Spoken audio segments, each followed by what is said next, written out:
नमस्ते, सत श्री अकाल, welcome back to the another video. कैसे हैं आप लोग? उम्मीद करती हूँ आप लोग बिल्कुल ठीक होंगे और मैं भी बिल्कुल ठीक हूँ। तो दोस्तों, आज की जो वीडियो हम देख रहे हैं, ये वीडियो है why France needs Yogi Adityanath help. Let's start the video. जल्दी से चलते हैं वीडियो की तरफ। ओरिजिनल वीडियो का लिंक नीचे डिस्क्रिप्शन में मिल जाएगा, तो आप वहाँ से ओरिजिनल वीडियो वॉच कर सकेंगे। मेरे चैनल पर न्यू हैं तो जल्दी से सब्सक्राइब कीजिए, बेल आइकन को ऑल नोटिफिकेशन पे भी प्रेस कीजिए ताकि सारे वीडियोस आपको मिलते रहें। तो yes, let's start the video and here we go. क्या फ्रांस को योगी आदित्यनाथ की सरकार से कुछ सीखना चाहिए? कहीं भी कोई फूफू मैंने नहीं हुई, दंगे फसाद की बात तो दूर है। फ्रांस ने क्या किया था जो वो आज जल रहा है? You don't have to open the door for every Tom, Dick and Harry who knocks at your door. कैसे हंगरी और पोलैंड इस आग से बच गए? Poland and Hungary voted against this agreement. क्या फ्रांस में हुई घटनाएं नेचुरल तरीके से घटी या पर्दे के पीछे कोई और उंगलियां चला रहा है? कैसे फ्रांस ने स्वयं खुद के देश में ये आग लगाई और कैसे उत्तर प्रदेश सरकार के तरीके आज फ्रांस के काम आ सकते हैं? जानने के लिए वीडियो को अंत तक देखें और चैनल को सब्सक्राइब कर लें।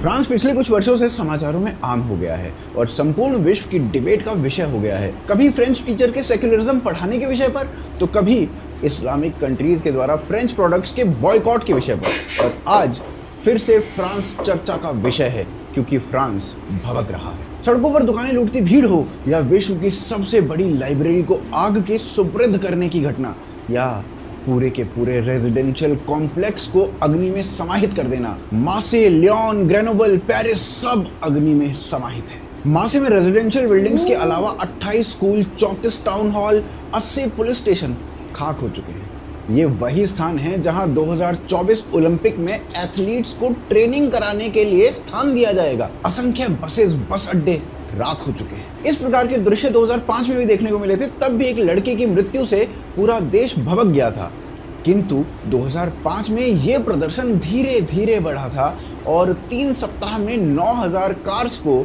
अग्नि समाधि दी गई थी। लेकिन इस बार मात्र एक दिन में 1119 गाड़ियां प्रज्वलित हो चुकी हैं। दृश्य भयावह हैं और आज देश विदेश में मात्र फ्रांस ही केंद्र बिंदु बना हुआ है। France is burning again.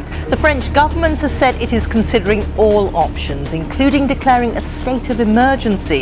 Well, in France, people are rallying for a third day. The office of French President Emmanuel Macron says he will be holding another emergency government meeting later on Friday. मुद्दा इतना बड़ा हो गया कि भारत के fact checker, जिन्होंने राष्ट्रपति द्रौपदी मुर्मू को जगन्नाथ मंदिर के अंदर जाने नहीं दिया गया वाले गलत क्लेम्स पर कोई फैक्ट चेक नहीं किया, वो फ्रांस की छोटी छोटी वीडियोस को ढूंढ ढूंढ कर उनका फैक्ट चेक करने लगे हैं। भारत में भी सब अपनी अपनी राय देने लगे हैं इस विषय पर। अमीश देवगन सेक्युलरिज्म के ठेकेदारों को बोलने को कह रहे हैं, तो वसीम अकरम त्यागी जो कि एक पत्रकार हैं, उन्होंने कह दिया फ्रांस एक लोकतंत्र है और लोकतंत्र में लोग ऐसे आंदोलन कर रहे हैं तो क्या आपत्ति है, लोकतंत्र में तो ऐसा होना ही चाहिए। वैसे तो इन्हें किसी को बताना चाहिए कि लोकतंत्र में शांतिपूर्ण प्रदर्शन का महत्व है, ना कि इस प्रकार से आगजनी का या हिंसा का, परंतु मुझे लगता नहीं फिर भी इन्हें समझ में आएगा। इस सब के बाद इमैनुअल मैक्रोन, फ्रांस के प्रेसिडेंट, उन्होंने पूरा का पूरा ब्लेम वीडियो गेम्स,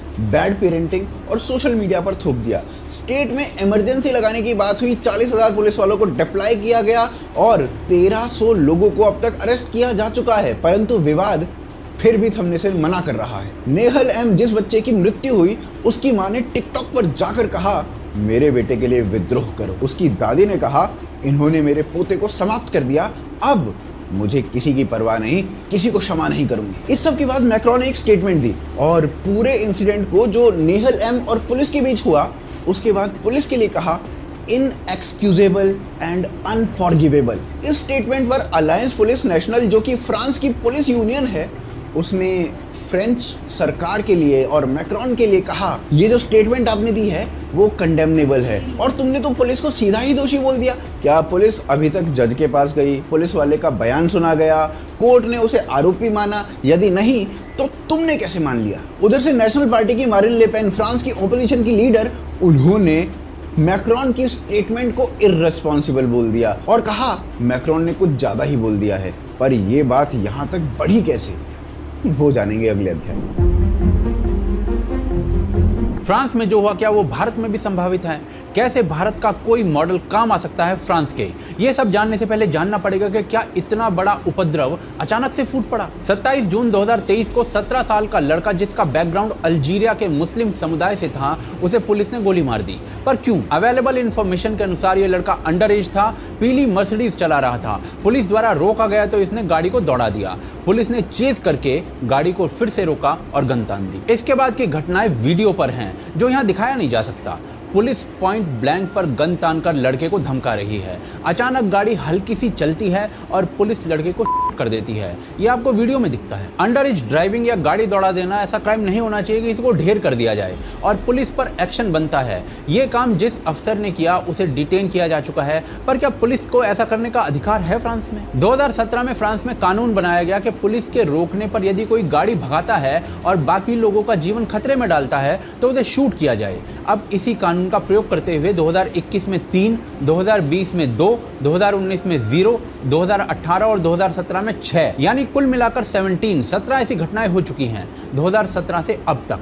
और जिनकी मृत्यु हुई उनमें से अरब इमिग्रेंट्स यानी मुस्लिम समुदाय के या अश्वेत मूल के लोग अधिक हैं। और बस यहीं से आरोप है कि फ्रांस की पुलिस द्वारा सिस्टमैटिक नस्ल भेद किया जा रहा है और अरब मूल के लोगों से नस्ल भेद का ये क्रिटिसिज्म यूएन में भी हुआ है। परंतु कितना सत्य है ये? कुछ डेटा देखते हैं। फ्रांस के प्रिजन्स में कितने कैदी किस रिलीजन या एथनिक कम्युनिटी से होते हैं, ये डेटा रिलीज नहीं किया जाता है फ्रांस के द्वारा ऑफिशियली। परंतु वॉशिंगटन पोस्ट के जर्नलिस्ट मॉली मूर ने इस पर काम किया और पाया कि लगभग 60 to 70%, 60 से 70% कैदी फ्रांस की जेलों में विशेष समुदाय से हैं। ये 2008 का आर्टिकल है। ब्रूकिंग इंस्टीट्यूट ने 2017 में एक रिपोर्ट बनाई जिसके अनुसार फ्रांस में 8% जनसंख्या समुदाय विशेष की है और जेल में 40% रिप्रेजेंटेशन है जिन्हें कोर्ट से सजा मिली है। अपनी जनसंख्या से 5 गुना अधिक क्राइम। क्या पुलिस के साथ कोर्ट भी नस्ल भेदी है? और ये केवल फ्रांस की कहानी नहीं है। यूके में 4% विशेष समाज 18% क्राइम कर रहा है। यूएसए में 1% समुदाय 9% क्राइम कर रहा है। ऑस्ट्रेलिया में 2015 के सर्वेक्षण के अनुसार 3% मुस्लिम जनसंख्या 9% अपराध में भाग ले रही है। इटली 2014 की रिपोर्ट के अनुसार 3% से भी कम विशेष समुदाय की जनसंख्या, 35% अपराध में भागीदारी। सब कोर्ट से सजा प्राप्त है। तो या तो पूरा विश्व आपके विरुद्ध है या आप ही कुछ गलत कर रहे हो। यहाँ से पिक्चर ये बनती है कि जो समुदाय अधिक क्राइम में भागीदारी ले रहा है उसे पुलिस का रोष अधिक झेलना पड़ रहा है। किसी को गाड़ी भगाने पर मार देना तो ऑफकोर्स गलत है ही, पर उससे एज अ कम्युनिटी आपके क्राइम के आंकड़े नहीं छुप जाएंगे। क्या इस घटना के बाद फ्रांस में जो हुआ वो नेचुरल था? 27 जून के लगभग दोपहर में यह घटना हुई थी जो अभी हमने बात की है और 27 जून को कुछ ही देर बाद प्रदर्शनकारी पुलिस स्टेशन के बाहर प्रदर्शन कर रहे थे। सड़कों पर उत्पात मचा रहे थे, गाड़ियां जल रही थी, पुलिस वालों पर गोलियां चल रही थी। 27 जून की रात को टाउन हॉल जलाया जा चुका था धमाका करके और उसी रात पूरे फ्रांस में उपद्रव की घटनाएं हो चुकी थी। क्या किसी देश के किसी क्षेत्र में ट्रैफिक रूल वायलेशन पर हुई घटना पर रिएक्ट करते हुए कुछ ही घंटों में पूरे देश में हजारों लोग उपद्रव, लूटपाट और आगजनी करने उतर सकते हैं या कहानी कुछ और है? थोड़ा इतिहास देखते हैं। 2005 में फ्रांस में भयंकर उपद्रव हुआ। 21 दिनों तक गाड़ियां, पब्लिक बिल्डिंग सब जली क्योंकि 2 लड़के मारे गए थे। उपद्रव करने वाले नॉर्थ अफ्रीकन शरणार्थी थे और रीजन विशेष समुदाय से डिस्क्रिमिनेशन बताया गया था। 2009 का उपद्रव, 300 से अधिक कारें जला दी गई फ्रांस सबर्ब समेत, क्योंकि पुलिस कस्टडी में एक अल्जीरिया बैकग्राउंड के मोहम्मद बेनमोला की जान चली गई थी। 13 नवंबर 2015 का उपद्रव, फ्रांस में रह रहे विशेष समुदाय के लोगों की मदद से पेरिस में एक के बाद एक घटनाएं होती हैं। 130 फ्रांस के नागरिक मारे जाते हैं। क्या ये दंगाई तैयार ही बैठे रहते हैं कि कोई घटना हो और ये सड़क पर उतरें, या ये वेल ऑर्गेनाइज्ड है?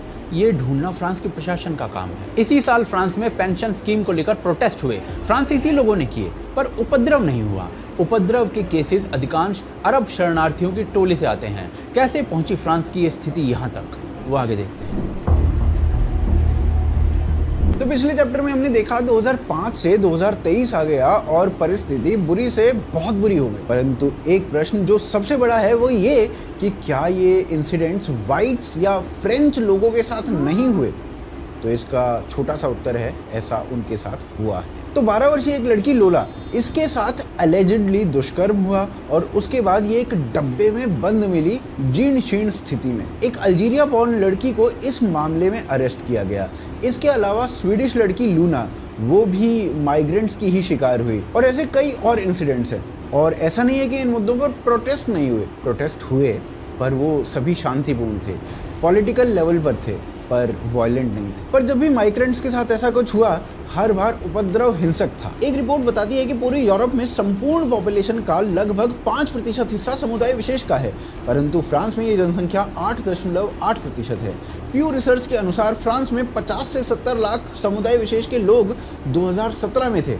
अभी आंकड़े थोड़े और बदल गए होंगे। एक दूसरी रिसर्च बताती है, जो कि 18 से 59 आयु वर्ग के लोगों के ऊपर की गई थी, और वो कहती है फ्रांस में 51% लोग अपने आप को बिना किसी धर्म के मानने वाला बताते हैं, 29% लोग अपने आप को क्रिश्चियन बताते हैं, और 10% लोग कहते हैं कि हम मुसलमान हैं। तो संभवतः समुदाय विशेष की पॉपुलेशन भविष्य में और भी बढ़ती हुई दिखाई देगी। पर क्या ये पॉपुलेशन हमेशा से ही इतनी थी फ्रांस में? तो एक शब्द का उत्तर है नहीं। 1900 से पहले 1000 से भी कम समुदाय विशेष की पॉपुलेशन थी फ्रांस में, जो कि बढ़कर 1912 में 6000 पहुंच गई। 1920 में 1 लाख, और 1936 में ये फिर से घटी और 70,000 हो गई। 1952 में फिर से बढ़कर 2,30,000, और 1960 में सीधा 10 लाख। 1981 में 40 लाख, और बढ़ते बढ़ते बढ़ते बढ़ते 2009 में 60 लाख के पास पहुंच गई, और आज 70 लाख से ऊपर का एस्टिमेट है। अब आज का सबसे बड़ा प्रश्न ये कि जनसंख्या एकदम से ऐसे कैसे बढ़ी फ्रांस में? तो इसका एक कारण है चीप लेबर। फ्रांस ने चीप लेबर के लिए माइग्रेंट्स को फ्रांस में बसाया। You are in a crisis. You went to the Muslim countries and you imported the garbage that the Muslim countries wanted to put in prison or isolate away from society. You went and you imported them. Why? For cheap labor. 1976 से पहले mostly immigrants mail थे, महिलाएं कम थी। फिर जो immigrant workers थे, उनका अपनी फैमिली और देश के प्रति स्ट्रॉन्ग कनेक्ट था, तो उनके लिए एक नया लॉ लाया गया कि आप अपनी फैमिली को अपने साथ यहीं पर स्थापित कर सकते हो। अब फैमिली साथ हो गई तो जनसंख्या और भी बढ़ने लगी, और 2002 तक जब जनसंख्या इतनी सिग्निफिकेंट हो गई कि अब वोटर्स को लुभाया जाना शुरू किया जा सके, तो French council for the Muslim faith बना दिया गया। सेक्युलर राष्ट्र में एक समुदाय के लोगों को लुभाने के लिए एक ऑर्गेनाइजेशन का गठन कर दिया गया। जब पॉलिटिकल संरक्षण मिल जाए और अधिक वोट की लालसा बढ़ जाए, तो विरोध भी कम हो जाता है। जैसे मैक्रोन आज बिना लाग लपेट के कुछ नहीं बोल पा रहे हैं, और पहले भी ऐसे दृश्य भारत समेत अनेकों राष्ट्रों में देखे गए हैं। जब 2009-10 का कालखंड आया और अरब स्प्रिंग का प्रारंभ हुआ, तो अरब से कई देशों से माइग्रेंट्स यूरोप भागे। मोरक्को से 22 लाख, अल्जीरिया से 14 लाख, टूनीशिया से 9,50,000, लेबनान, फिलिस्तीन, Iraq, Egypt, Syria, Jordan, Yemen, Libya, Sudan इत्यादि इत्यादि देशों से कई मिलियन लोग यूरोप में प्रवेश कर गए। माइग्रेंट्स का आना और उनका उपद्रवी होना, दोनों बातों में अंतर होता है। उपद्रव बिना प्रशासन की लचर पॉलिसीज के नहीं हो सकता। फ्रांस में पॉलिटिकल पार्टीज आ गई और उनका मुख्य काम था माइग्रेंट लोगों को अरबी में फ्रेंच सिखाना, मुस्लिम डिस्कशन ग्रुप्स बनाना, और एक पॉलिटिकल पार्टी CFCM आई जो मात्र मुस्लिम इश्यूज को ही उठाती थी, उन्हीं से ही सरोकार रखती थी। जैसे भारत में ओवैसी की पार्टी, वहां के समुदाय विशेष ने उन्हें लोकल इलेक्शंस में जिता भी दिया। अब माइग्रेंट्स वोट बैंक बन चुके थे। फ्रांस में प्रोटेस्ट हुए इस बात को लेकर कि प्लीज इमिग्रेंट्स को फ्रांस में आने दो, जिस प्रकार रोहिंग्या कम्युनिटी के लिए भारत में प्रदर्शन हुए थे। 2023 में सरकार ने माइग्रेंट्स को बाहर भेजने के लिए एक लॉ बनाने का प्रयास किया, तो ह्यूमन राइट्स वाले खड़े हो गए। माइग्रेंट्स के लिए कुछ लॉज बनाने की बात जैसे ही हुई वैसे ही एक्टिविस्ट्स खड़े हो गए। कुछ थोड़े बहुत रिफॉर्म्स करने के जैसे ही प्रयास हुए, विदेशी मीडिया ने फ्रांस को इस्लामोफोबिक कोट करना प्रारंभ कर दिया।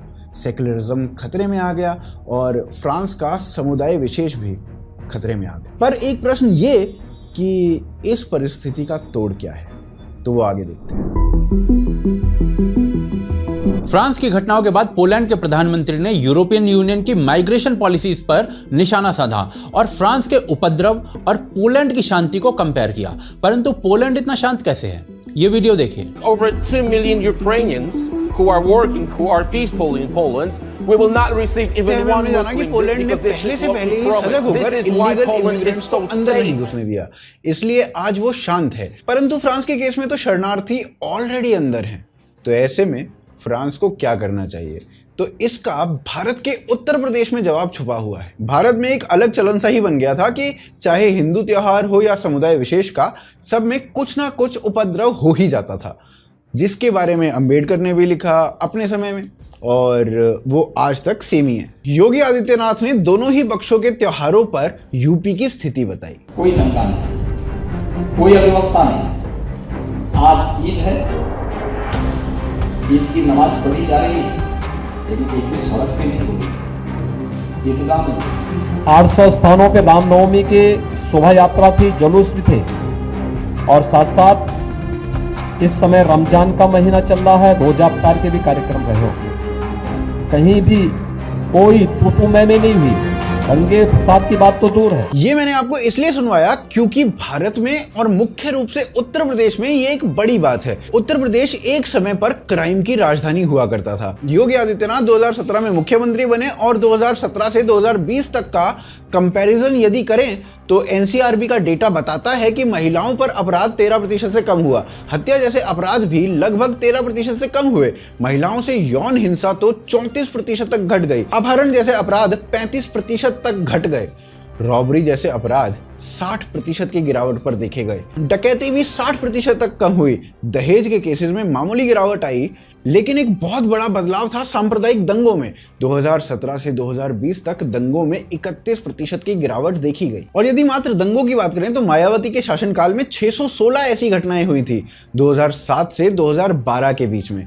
फिर अखिलेश यादव की सरकार आई और 2012 से 2017 तक 885 इसी प्रकार के मामले रिकॉर्ड किए गए एनसीआरबी ने। फिर वर्ष 2017 आया और योगी सरकार बनी और उसी वर्ष 195 ऐसी घटनाएं हो गई, लेकिन 2018, 19, 20 में एक भी ऐसी घटना रिकॉर्ड नहीं की गई एनसीआरबी द्वारा। यह बदलाव बहुत बड़ा है, पर कैसे हुआ यह बदलाव यूपी में, वो आगे देखते हैं। पहला बदलाव, एनकाउंटर मॉडल। अपराधी राज्य में या देश के अंदर उपद्रव की सबसे बड़ी जड़ होते हैं। यूपी में एनकाउंटर मॉडल लागू किया गया 2017 में सरकार बदलने के बाद। सितंबर 2017 की इस रिपोर्ट के अनुसार पहले 6 महीनों में 420 एनकाउंटर हो चुके थे गैंगस्टर्स के विरुद्ध, जिसमें 15 अपराधी मारे गए। यह फ्रिक्वेंसी इतनी तीव्र थी कि हर 12 घंटे में एक एनकाउंटर हो रहा था। दूसरा बदलाव, बुलडोजर मॉडल। अपने दूसरे कार्यकाल में लगभग 2 सालों में 2000 करोड़ की प्रॉपर्टी अपराधियों के कब्जे से छुड़वाई गई है योगी आदित्यनाथ की सरकार के द्वारा। यह बुलडोजर चलवाया गया है, जिसमें अतीक अहमद जैसे अपराधियों की प्रॉपर्टी भी शामिल है। तीसरा बदलाव,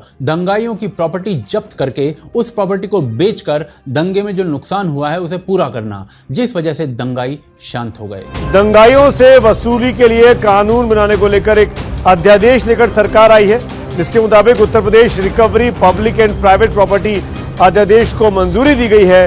किसी भी आंदोलन और धरने प्रदर्शन में सरकारी या निजी संपत्ति को अगर कोई नुकसान पहुंचाएगा, ये साबित होता है, तो उसकी क्षतिपूर्ति की व्यवस्था उसी व्यक्ति से, उसी संस्था से की जाएगी। चौथा बदलाव, लॉ बनाने के बाद उस लॉ को एनफोर्स करना, जैसे होर्डिंग्स पर दंगाइयों के नाम, फोटो लगाकर पूरे प्रदेश को बताना कि इन लोगों के कारण ये नुकसान हुआ है और प्रशासन इनसे ये पूरा पैसा वसूलने वाला है। कानून का जो डर उपद्रव फैलाने वालों में होना चाहिए, वो इस प्रकार के कार्यों से आया। देश के साथ गद्दारी करने वालों को इसी प्रकार की गुमनाम मौत मरनी पड़ती है। फ्रांस उत्तर प्रदेश से यह सब सीख सकता है, क्योंकि फ्रांस में आगजनी की 4000 से अधिक घटनाएं हैं। 2000 वाहन, 492 इमारतें, सब अग्नि को समर्पित हो चुके हैं। बाकी भारत को फ्रांस की घटनाओं से क्या सीखना चाहिए, वो आगे देखते हैं।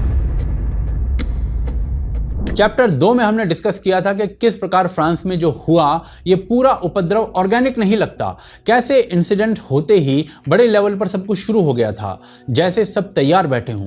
क्या ये सब ऑर्गेनाइज्ड हो सकता है? प्रमाण तो किसी के भी पास नहीं है, परंतु पिछले 12 वर्षों में जिस देश ने यूएस के विरुद्ध जाने का प्रयास किया है, वहां पर सरकार बदल गई है। Arab Spring, Saudi, Iraq, Egypt, Libya वगैरह वगैरह। कुछ दिन पहले फ्रांस के राष्ट्रपति मैक्रोन ने ब्रिक्स ज्वाइन करने की बात कही थी। उससे पहले 7 अप्रैल को मैक्रोन ने चीन में स्टेटमेंट दी थी कि यूरोप के देशों को अमेरिका का पेपेट बनने की जगह अपने डिसीजंस खुद लेने चाहिए। उससे पहले मैक्रोन ने कहा था कि फ्रांस को यूएसए पर अपनी डिपेंडेंसी कम करनी चाहिए। आज एक लड़के की मृत्यु पर फ्रांस जल रहा है, कितनों का जीवन खतरे में है, कितनों का रोजगार खत्म हो चुका है और कितनों की पूरी जिंदगी की कमाई डूब चुकी है।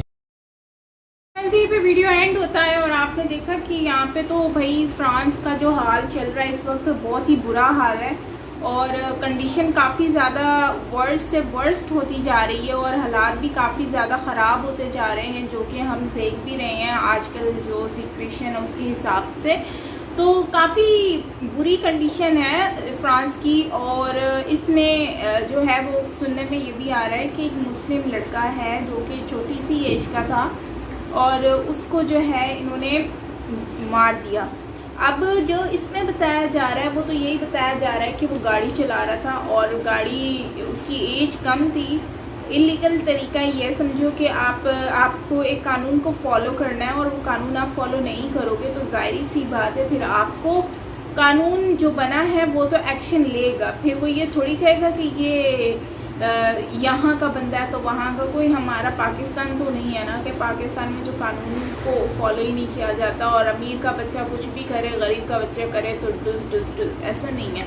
तो बगैर वहाँ पर तो इस तरह के हालात कानून को फॉलो ही करना होता है, तभी तो यूरोप कंट्रीज इतनी ज़्यादा कामयाब है। अच्छा, यहाँ पर ये लोग बोल रहे हैं कि जो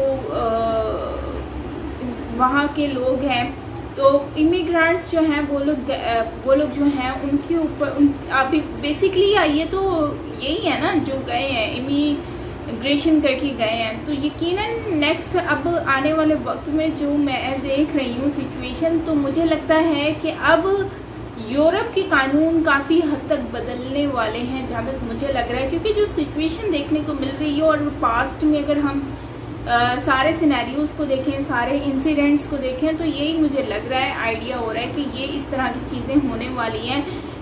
अभी इमिग्रेशन और ज़्यादा सख्त होगा और जो लोग डंकियां लगा कर जाते हैं यूरोप में और वहाँ पर जो है वो कोशिश कर रहे हैं, लेकिन मुझे लगता है कि अब और ज़्यादा डिफ़िकल्ट होगा, क्योंकि जिस तरह से ये डंकी का सिनेरियो हुआ फिर उसके बाद अब वहाँ पर ये कंडीशंस हो रही हैं और वो भी वहाँ के लोकल नहीं कर रहे, ये वही कर रहे हैं जो वहाँ पर इमिग्रेशन करके गए हैं।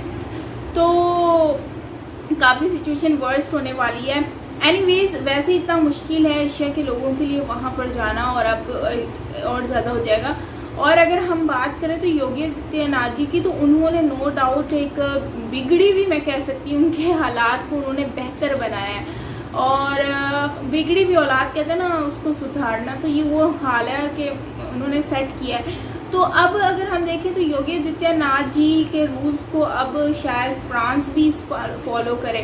बाकी रही पोलैंड की बात, तो पोलैंड काफ़ी ज़्यादा जो है वो वेसल्स की करेंसी इतनी ज़्यादा हाई भी नहीं है और पोलैंड की तरफ लोग ज़्यादातर इमिग्रेशन करते भी नहीं हैं, जहाँ तक मुझे आइडिया है। आप देखें तो पोलैंड है तो यूरोप का ही पार्ट, लेकिन अगर हम देखें तो करेंसी के हिसाब से अगर हम देखें तो ज़्यादातर लोग जर्मनी, फ्रांस और जो है ना इस तरह की एरियाज़ में जाना पसंद करते हैं कंट्रीज़ में, जबकि पोलैंड में मैंने बहुत कम लोगों को जाते हुए देखा है। ज़्यादातर मैंने लोगों को देखा नहीं है जाते हुए, इटली लोग जा रहे होते हैं। खैर जो भी है, लेकिन पोलैंड अब तो शुक्र ही कर रहा होगा कि अच्छा हुआ कि हम इनके रूल्स और रेगुलेशन के साथ फॉलो नहीं कर रहे, हम उनके साथ नहीं थे एग्री, आज हम बच गए। बाकी काफ़ी लोग इस मूवी को, इस सिनेरियो को जो है वो GTA के साथ भी कर रहे हैं, कंपेयर कर रहे हैं कि उससे लोग इंस्पायर्ड हुए। तो अब देखें तो इससे पहले अगर हम देखें तो अभी रिसेंटली टाइटैनिक जो है उसका अब्दुल जो है वो इंसिडेंट हुआ था, पानी के अंदर ही वो गर्क हो गया। तो कहने का मतलब ये है कि उसको भी लोग कार्टून के साथ सिमिलर कर रहे थे, ठीक है, कि वो कार्टून 2005 में मेरे ख्याल से आए थे और सेम टू सेम स्टोरी वही थी, तो अब भी वही हुआ। तो भाई वो कार्टून पहले की आए थे, तो अब उसको इससे सिमिलर करना मुझे नहीं समझ आता कि ये इस तरह का कुछ है। और बाकी रही ये तो कुछ ऐसी स्टोरीज़ होती हैं जो मिलती जुलती होती हैं, और अभी हम देखें तो ये लोग भी उसी GTA के साथ मिला रहे हैं। यार वो तो एक ग्रैंड थेफ्ट ऑटो जो है वो एक है और वो काफ़ी टाइम से है, वो अब से नहीं है। और लोग जो लूट मार कर रहे हैं तो ये वहाँ के लोग हैं, सब मिलजुल कर रहे हैं, स्पेशली ब्लैक जो लोग हैं वो ज़्यादातर वहाँ पर लूट मार कर रहे हैं। और नॉर्मली अगर आप देखें तो वो अपनी कंट्रीज़ में भी वो बहुत ज़्यादा फेमस है। इवन तो सऊदीया UAE में मैं गई थी तो मेरे साथ भी ऐसा इंसिडेंट हुआ था, तो मैं तो बड़ा ही सबको अच्छा समझती थी, लेकिन बाद में मुझे उन्होंने लूट लिया। मुझे पता चला कि मेरे पैसे जो है ना 10 दिरहम की जगह उन्होंने मुझसे 80 दिरहम ले लिया, मतलब कि फ्रॉड कर लिया। एनीवेज फिर मुझे आइडिया हुआ कि ये लोग कहीं पर भी हों तो ऐसा तो करते ही हैं। वेल अब जो है देखते हैं कि क्या होता है, लेकिन जो हालात चल रहे हैं नो डाउट बहुत ख़राब है। आग लगा रहे हैं, जला रहे हैं, इतना नुकसान कर रहे हैं। लेकिन मैं ये कहूँगी कि फ्रांस जो है ना, अब फ्रांस भी देख रहा है ना, तो ये बहुत ही मुश्किल होने वाला है लोगों के लिए। तो खैर आप लोग इसके ऊपर क्या कहते हैं कमेंट सेक्शन में ज़रूर बताएं। बाकी मिलते हैं नेक्स्ट वीडियो के साथ। Till then take care, lots of love and